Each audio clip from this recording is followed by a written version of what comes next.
Much. As they say in all the best programs, is this on? I think it is actually. Yeah. Thanks very much for your attendance. Those of you who are here in person, coming up to a bank holiday weekend. I think upwards of 60 or so that are joining us online. You're very welcome also.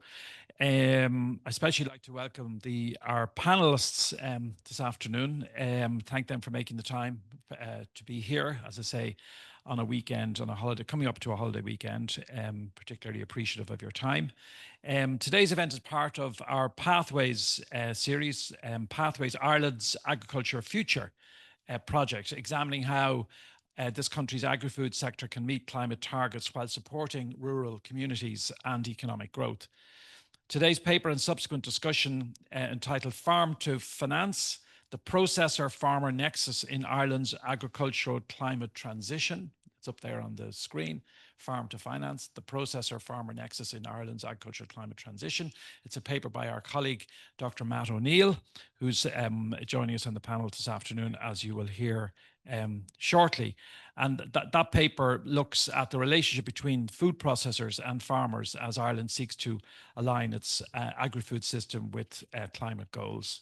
At the Institute, the IIEA, we're here to foster open, evidence-based dialogue, and your insights are absolutely critical to making this conversation meaningful and productive. So your input is not only valued by us, but regarded as indispensable by us at events like this, and indeed in the other contexts that we have with you. We're not expecting any fire drills in the building today, but if you do hear an alarm, please exit calmly and gather across the street. If you need assistance, let us know, and our staff are here to help. The format is going to include a presentation followed by an open Q&A. When asking a question, just raise your hand and the chair will invite you. State your name and affiliation is our convention here at the Institute, and then ask the question. And then if online you wish to ask a question, you can use the Q&A function there. So we look forward to a constructive discussion. Good to hand over to the chair for this session, Professor Alan Matthews, and take this opportunity again to thank Alan for all of his assistance, his guidance, and indeed his leadership, if I may say so, of this important initiative at the IIEA. So Alan, over to you. Thank you very much, Alex, and good afternoon to everybody in the room and to all of you online. I'm going to chair the discussion for the session today. We will begin with a short overview of this paper, which deals with the processor-farmer nexus in Ireland's agricultural climate transition, which will be given by Dr. Matt O'Neill, the climate project lead here in the Institute. And then we have a panel of four people who will comment on different aspects from their own backgrounds, and I will introduce those as the opportunity arises. So first, Matt, I'm going to ask you to take the floor. Sorry, I'm juggling two items here and trying to read off my knee. First of all, I just want to say thank you all for coming, and I'd also just want to say thank you to all the interview participants for this project. It can be quite hard to put yourself forward and have someone ask a lot of questions for an hour and have open dialogue, and it's very important to get a sense or a snapshot of what's happening in that. So, as we've noticed, this research examines the farmer-processor relationship and how the costs and responsibilities of sustainability are distributed within the food supply chain itself, and it's focused on that relationship and tries to carve out some sort of potential point for implementing climate aligned farming practices and as part of the overall targeting system for the climate. So let's begin. Ireland's agri-food sector contributes 37.8% of the country's total emissions, significantly higher than many other economic sectors. And, this creates an urgent need for change. Now, but what does that change look like? That's the sort of questions I was asking. The sector faces what we might call a dual challenge, meeting increasingly stringent climate targets while maintaining economic competitiveness in global markets. This is a balancing act, and it's at the heart of Ireland's agricultural transition, I would make the case. What makes this particularly complex is that distribution of responsibility across the supply chain.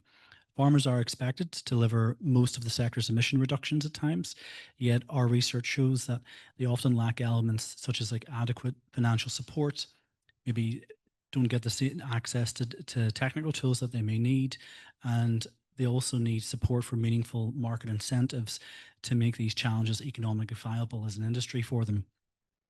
Meanwhile, processors face mounting downstream pressures from retailers, consumers, and indeed investors, and demonstrates sustainable sourcing practices. However, they're limited in their ability to drive farm-level change without coherent support frameworks that align with environmental and economic priorities. That's just a fancy way to say things are a bit disconnected in what I'm trying to unpack here.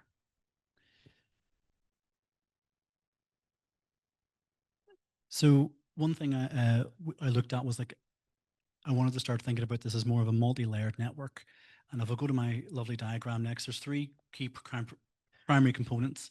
From all the interviewers and the stakeholder forum we used to do this interview, I based this map on this and how they viewed the actual food chain itself. So we had primary production systems, dairy, beef, mixed and organic, intermediary actors, process distributors and retailers, and government frameworks, EU and national policies. And they're all interdependent relationships shaped by the market, institution, and social factors around this. So this is just sort of the rough diagram. I would put a caveat here to say this is not a finished diagram, in that I think it can be built on and add more into different sectors or different ideas that I could have maybe missed in the research. It's more a conversation to start going and around how are all these different things impacting farmers and processors. So if we move in next, so in my mind is an evolving relationship, again, multi-dimensional systems beyond physical product movement. I think that was a very key thing that people wanted to know, that there was an awful lot of knowledge transfer partnerships happening in communities and different farmers from the interviews that I was talking with. There's increased importance on the information exchange, as I just noted, and there's also new and old dimensions blending, technical specifications, contractual obligations, and incentive structures. And what I found was it's not that farmers and processors are not aware of them. It's just, it may not be they understand how to access them. They may need extra training. They may different support. It's just that there was a multitude of different needs that were not being met. And the question is, how do you sort of circle that hole is one thing I was trying to figure out. So, and then the other thing that came around the corner from the interviews after engagement was sort of the emerging focus on carbon and nature markets. And then the other point was data and verification channels. This was a very big topic that came up from all different sides of the relationship. So when I spoke to within the financial sphere, they wanted more data to make better judgments on how they can give economic loans to different farmers that maybe wanted to change their farming practices. When I spoke to processors, they were very keen to build their own sort of market incentive mechanisms, specifically in dairy, to support to support their farmers, but not all cooperatives are built equally. And then the third would be farmers want to know what happens to the data. They go out and they will collect a lot of data. They'll go out and collect a lot of points, but they're like, what specifically is it used for? How can they use it to help build their own business case? And how does that translate to building their own business case? That doesn't mean that when discussing with them, they want to carry on with the normal practice of maybe dairy, beef, etc. They maybe would want to try something else or try something riskier in terms of climate, but they wanted to know how they could use that data to make that business case to give that a go and try it within the climate transition. So it was more of a complex array of these different issues that sort of muddled. Then there's the sort of the key policy context and shaping the transition we looked at in the paper. We looked at the Corporate Sustainability Reporting Directive, the Corporate Sustainability Due Diligence Directive, and the unfair trading practices. And then talking about like how we unpack like the Irish implementation through a phased approach and how that operates. What I would say is like the Corporate Sustainability Due Diligence Directive, will require companies to identify and address environmental impacts throughout their value chain. This extends responsibility beyond the directive operations, including supplier practices. And again, it can help strengthen that relationship. Oh, so this is the homing in. We tried to like delve into what are those different market factors that was discussed. So we have at central the farmer-processor relationship. The blue are sort of the outside pressures that will pull levers on that relationship and how they're going. If you go for like finance sector versus sustainability and targets regulations, and advisory services play a huge role in how to manage both in how they engage with each other. The red is sort of the outside market shocks that impact those different outside levers and impact the relationship in itself indirectly. So I was just, again, it's not, this is complete. This is the snapshot I got of who I spoke to. And one thing I hope to do in the future is speak to different members within this food value chain to build on this research and give a sense more to these different diagrams. They're very much open for people to take and add, critique, or build upon in that, because we were trying to do a very much open and transparent research. And I'll get to that in a moment with some of the data we collected. So we also looked at the science-based targets as, you know, in terms of driving corporate commitments. And we looked at there's 131 companies in Ireland across all sectors that are part of that. And within the agricultural food sector, it was 27. So and then we looked at company sizes, influence, and the adoption capacity, and then and then I'll unpack the different key stakeholder themes. So with this, in terms of the SBI, I was telling 27 have signed up with a validation climate target of 19, and only 3 have had commitments removed, which isn't bad compared to other sectors or other EU member states. The other thing we looked at would be the dairy sector through line commitments through throughput. So one thing we've done is all the data sets we use for this are public. So anybody is able to go on and take them and add to them if they wish, come back and offer any different analysis if they want, and try and make it more of a collaborative approach. Now, these are not reflective of the entire industry. I should make this clear. It's very much that we, me and Grace, we went through and went through all the major dairy and meat companies, and went through their sustainability reporting and collected the data where they were in Scope 1, Scope 2, and Scope 3 commitments. And then we also collected where they were in terms of like throughput, and tried to connect that commitment rate through the level of throughput. So with dairy, we were only able to get 6 companies and 5 with commitment rates. So that came to roughly around about 89.4%, but that's not reflective of the whole industry. And then with meat, we just looked specifically at beef only. We were able to get 3 companies all with commitment rates, and that offered a 52.4%. I should say that did not include pork or lamb, and that's not reflective of the whole. This was just to give a snapshot of the data, and also sort of reflects the point around the need for more public information around all 3 different spheres, the financial, processor, and farmers, to be able to engage in that debate. That was sort of the purpose of this exercise.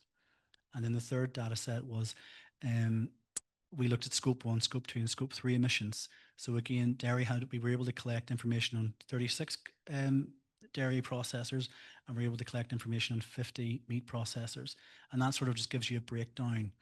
The one interesting thing to note here is that Scope 3 remains a huge challenge.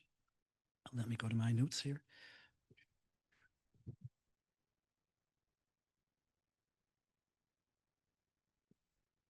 And Scope 3 remains a huge challenge, and that's because it really is looking more at the agricultural sector and around the different areas in that. So one theme was building trust and leveraging technology. One thing I found that in all the interviews and within the input from the stakeholder forum is that trust is fundamental to the processor-farmer collaboration. Data privacy concerns and emission reporting was reported by some farmers on the ground. And then technological adoption requires equitable access and support. I know people would maybe challenge me on that. I'm just offering a snapshot of what people were thought in terms of the struggles they were having and trying to access this for themselves. And then effective incentive models, which can balance economic and environmental outcomes. That's the one thing I found interesting, in that everybody was very much switched on to the issues. They all had really engaged ideas on how to inform them. They were willing to give feedback. And then the last one was sort of the role of public-private financing and de-risking transition investments. There was a sense that there needed to be a rebalancing of the food chain I showed you at the beginning in that structure. So what does this all mean in terms of thoughts for discussion and dialogue? So some of the ideas we put out there are based on the interviews and some general reading around other best practices. They're all very much cited in the paper. One was strengthening monitoring and reporting and verification platforms such as AgNav, which we have here in Ireland. There's a redevelopment coming. Then designing hybrid financing models to de-risk on-farm climate investments. One idea I put forward in the paper is talking about food as a public good in terms of shaping that sort of private that private public investment. And that doesn't mean we stay business as practice. That's sort of open to how we think about that in terms of in terms of linking it to climate resilience in the future. And then the next was promoting fair distribution of sustainability costs across the food chain and not placing all the pressure on the farmers alone. And then broaden incentive access and integrate technology equitability, and then institutionalize stakeholder dialogue. One thing I thought was very important and a lot of people really were happy with was somebody was coming and speaking to them and getting their input directly. And it wasn't just the data being collected. They wanted to have their voice heard as well. So I think something in creating maybe a policy kitchen where we could go out and get rural communities as well, how they're impacted, to be able to voice these opinions would be very useful, and have them ongoing to be able to feed into this sort of live policy issue as it moves forward. So obviously my conclusions were in the report was climate transition requires balanced approach to the environmental and economic priorities. Success depends on trust and equitable cost distribution. Food production is a public good requiring both public and private investment, and collaborative support across the supply chain is very much essential. So that's my presentation. So we'll go to the panelists. Thanks a lot, Matt. That was a very good introduction, I think, to the key points in the paper. We now have 4 speakers who will react from their individual backgrounds, and I'm going to move from left to right.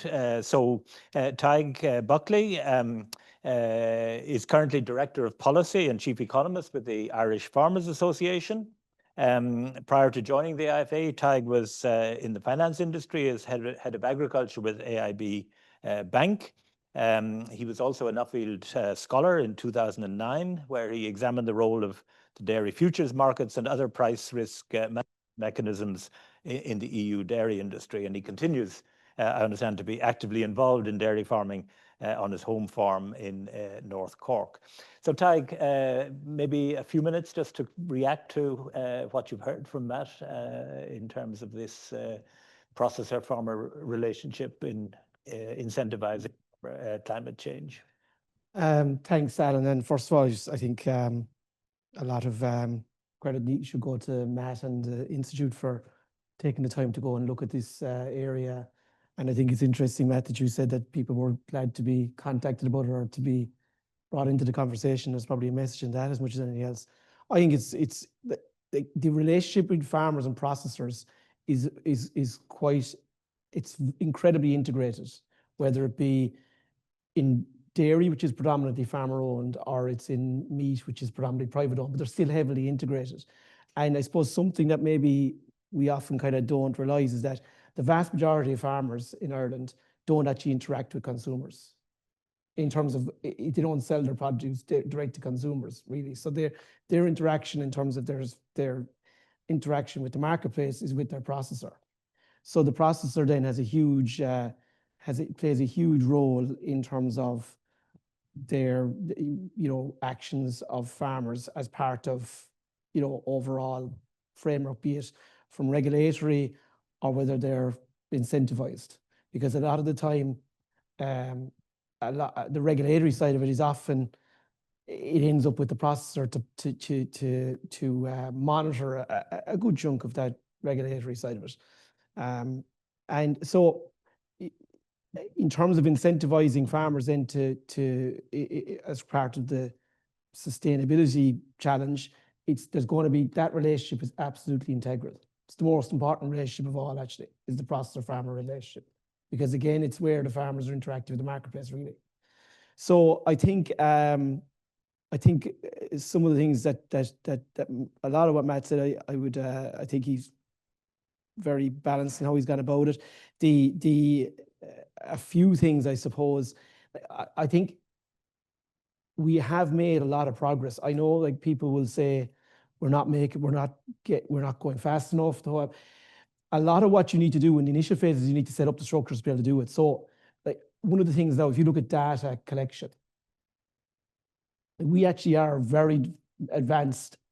Ireland is one of the most advanced countries in terms of data collection, and there's now another initiative called AgNav, which Matt referred to, which is kind of taking that to another level again. And we are one of the most, there's very few countries in the world that are as advanced in terms of having a framework to collect that data, which is very challenging at a farm level. Now getting it verified is, will be the next step.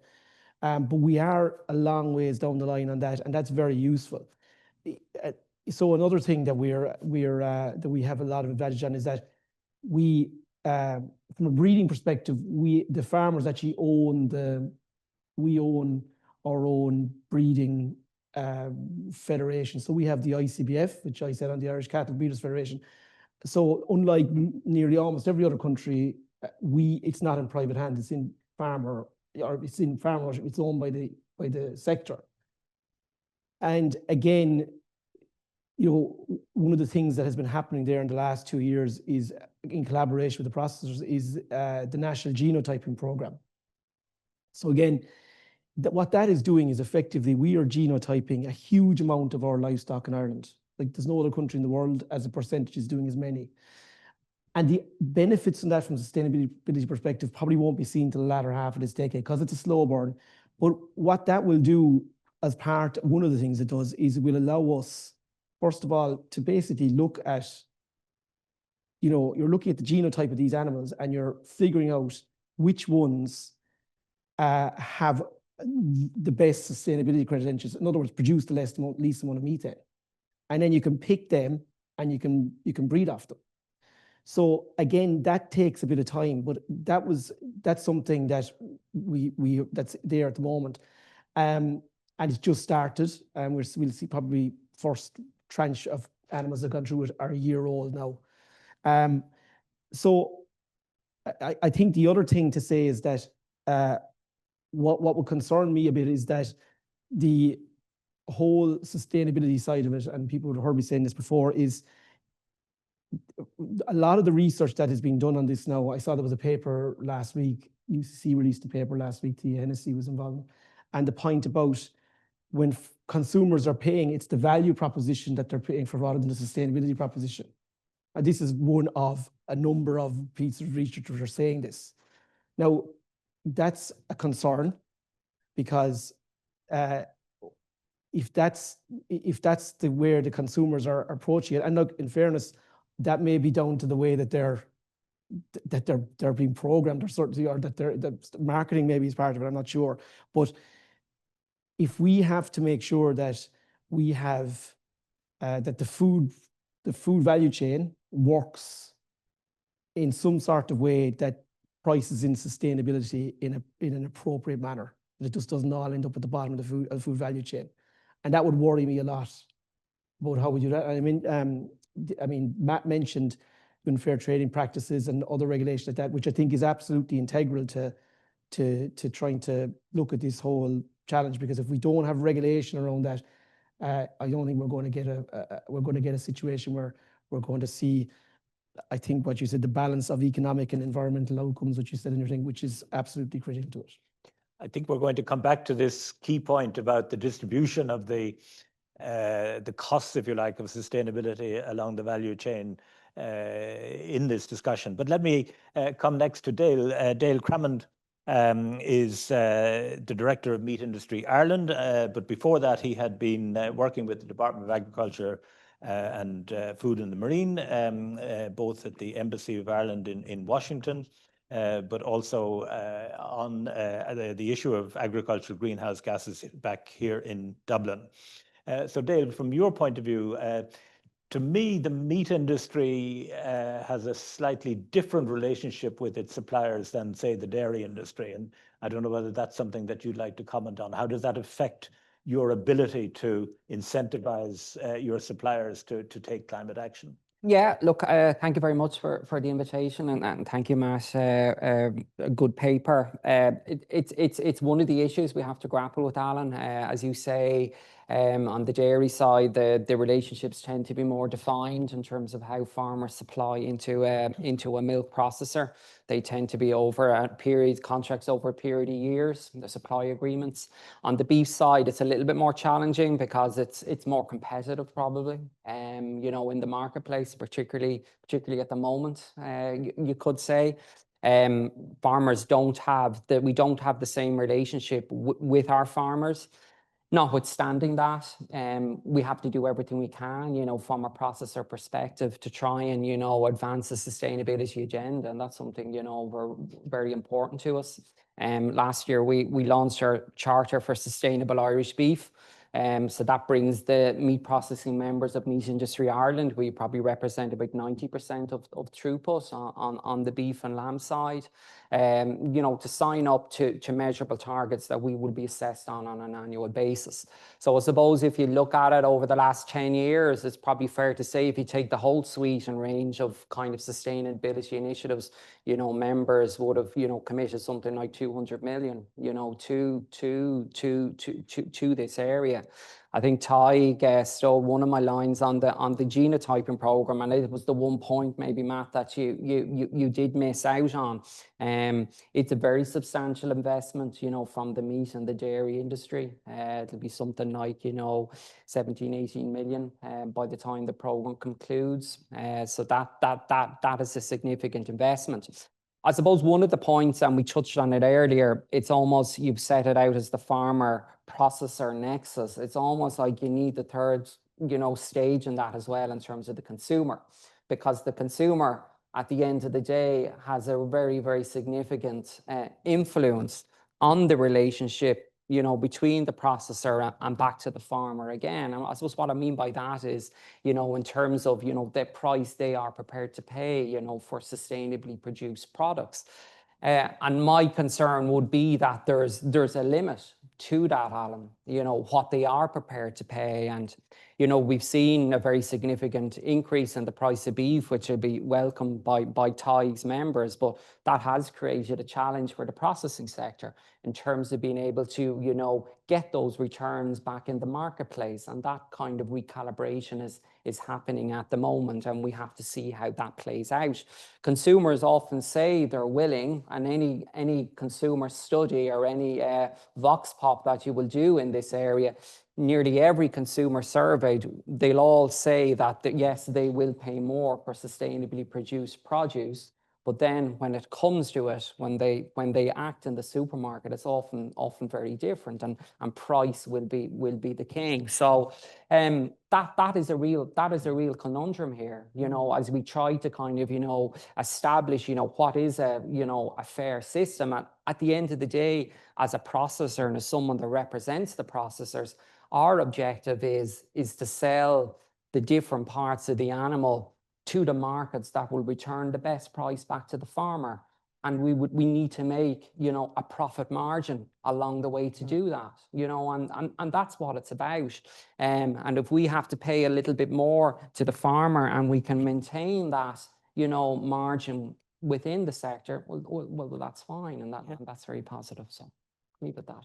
Thanks, David. Again, I bringing up this distributional aspect, we'll certainly come back to it. Before I introduce Francis, if there's anybody online that wants to ask a question of either Matt or comment on any of the things that the panelists are mentioning, please feel free to put that into your Q&A, and we'll come to it. Francis McDonnell is our third panelist and brings a particularly interesting perspective, I think, to this discussion. She's an award-winning journalist and producer, and currently deputy news editor with Agriland, former business editor and correspondent with the Sunday Times Ireland and the Irish Times, previously worked with Sky News and BBC Northern Ireland.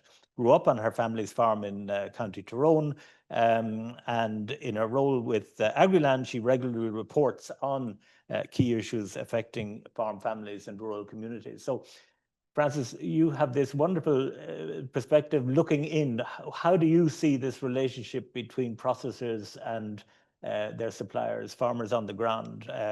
It can be quite conflictual at times, I guess. But I'm not surprised that Matt found that farmers wanted to talk about it, because we talk to farmers every day. And one of the key issues that they tell us is that they feel they're not being listened to. They're not being listened to by companies, by processors, by government, because they're under extreme pressure, from cost pressure to environmental issues. And at the end of the day, they feel that they're at the bottom of the blame chain, more so than being integrated into the food chain. Because every time there's a story about emissions, there's always a line about agriculture, but there's very rarely a line about how farmers are working really hard to improve sustainability. There is huge cost pressures on achieving that. And any farmer that we talk to will never want to leave their farm in a worse place. Their whole ethos is about handing on the family farm to the next generation. And that's another issue that Matt brought up, is where is the next generation of farmers? Where are they coming from? And do they see a future in farming? And that's one of the issues when you talk about sustainability, it's the crucial issue that we have to address in this country now. Great.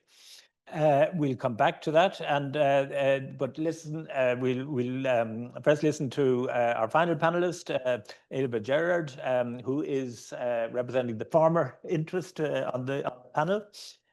She is the founder of Brookfield Farm, a farmer, a beekeeper, but also a researcher, agricultural educator, with a deep interest in agriculture, creativity, and regeneration.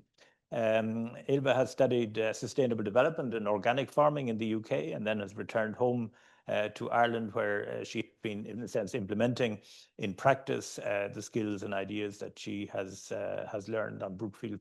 So, Ailbe, you're at one end of this so-called nexus. How does it look from your point of view? Thrilled to be here. Thank you so much, Matt, for inviting me into the IIEA.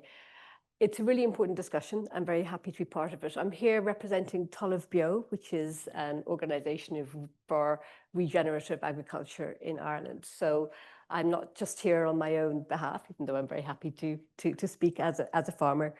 I'm here to represent the interests of farmers. There's a growing number of us who are really interested in changing the way this model is working, because it's not working particularly well for farmers. I think Irish agriculture has done an extraordinarily good job in dairying and in meat processing and in exporting. And it has been very hard on farmers recently to meet the regulatory and legislative pressures that have been put upon them, both by processors and by government and in administering the legislation coming from Europe. Farmers, as Francis has pointed out very clearly, are doing their best, really want to work to make their land better. But we do have to stop exporting our meat and our milk, well, particularly meat, because this is today's context, at the expense of our water quality, at the expense of nitrous oxide going into the air, at the expense of the climate impact we're having. And as a farmer, I know that it's becoming harder to produce food, that we're definitely having an impacted climate, and things are becoming more difficult. At the same time, the input costs generally for conventional farmers are rising. And the conventional system, as has been pointed out, is that the product from most farms goes straight into a central processing system, that they're price takers and they have no control over what happens. I think the support is really important to start looking at that relationship between meat processors and farmers. I'm a meat farmer myself. I produce lamb. I've never once in my 15 years farming sent an animal to the factory. Sorry. I've sold each one of them directly to end consumers.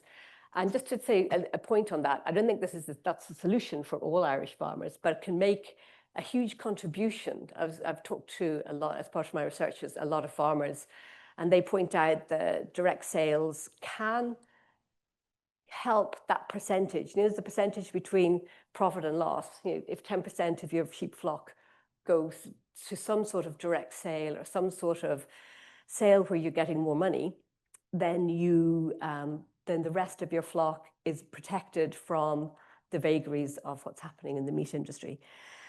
I think just to say on the report by Matt, a lot of very good work. I would very much like to see the retailers, not just the consumers. So it's a very good point to bring in the consumers.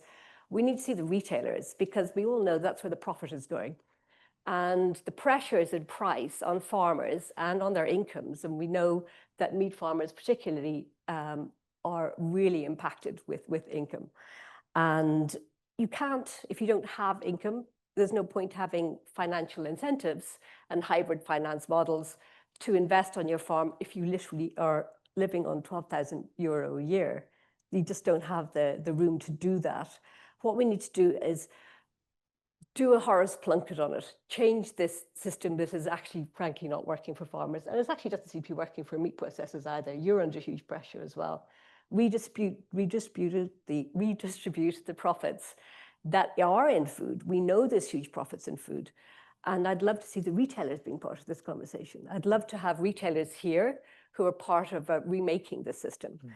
So the profits need to be redistributed to farmers and to consumers and away from, I'm afraid ABP meats, for instance, the huge profits are made in the meat industry, and that's not been seen by the farmers. And we can definitely remake a system. I mean, the dairy processing industry, when the co-ops were set up, it did very well for farmers. And it's partly because the dairy processors, the farmers owned the processing, and so they controlled a lot of the profits that went back to the farmers. That never happened in the meat industry. They tried to set up co-ops in the meat industry. Didn't quite work. So now we have this, frankly, very unbalanced power system.